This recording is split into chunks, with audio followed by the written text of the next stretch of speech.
বয়স কত চলে? 18। তো এখন কি কোনো সহযোগিতা প্রয়োজন না এটা জীবনসঙ্গী প্রয়োজন?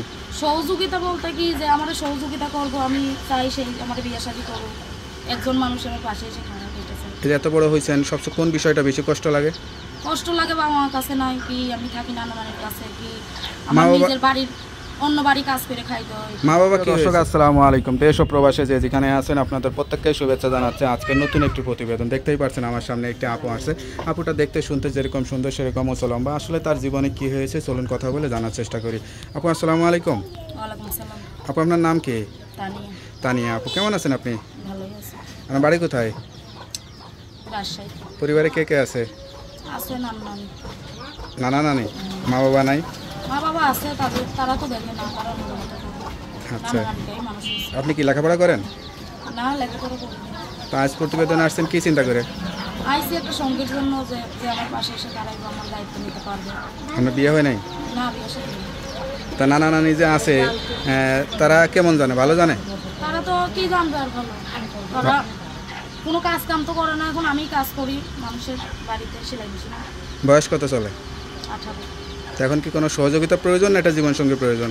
সহযোগিতা বলতে কি যে আমার সহযোগিতা করব, আমি চাই সেই আমার বিয়ে শাদী করব, একজন মানুষ আমার পাশে এসে খারাপ হইতেছে। এই যে এত বড় হয়েছেন, সবচেয়ে কোন বিষয়টা বেশি কষ্ট লাগে?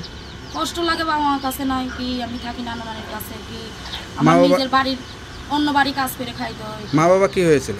মা বাবা তো থাকে অন্য জায়গাতে, ভারতে থাকে, তাদের সাথে তো থাকি না কিন্তু ছোটবেলা থেকে নানা নানি মানে মা বাবা বেঁচে আছে কিন্তু কোনো খোঁজ খবর নেয় না?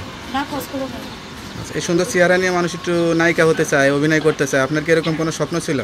স্বপ্ন তো কোনোটাই নেই, স্বপ্ন ছিল লেখাপড়া করে ভালো একটা চাকরি করবো। লেখাপড়া তো করা হয়নি? না, লেখাপড়া করা হয়নি। আচ্ছা আচ্ছা, তো এখন কি জীবনসঙ্গী কিরকম মানুষ চান সেটা আসলে?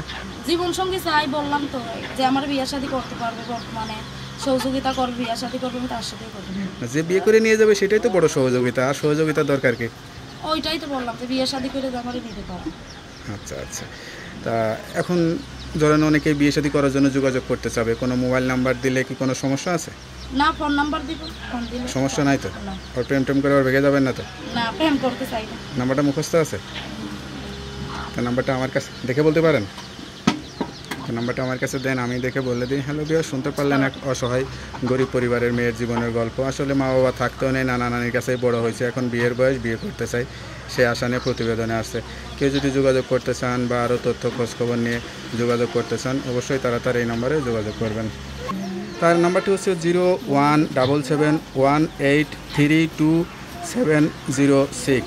নাম্বারটা আবার বলে দিচ্ছি, 017718327006।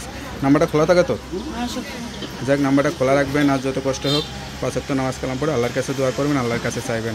ঠিক আছে আপু? তো ভালো থাকেন, দোয়া করে। আসসালামু আলাইকুম।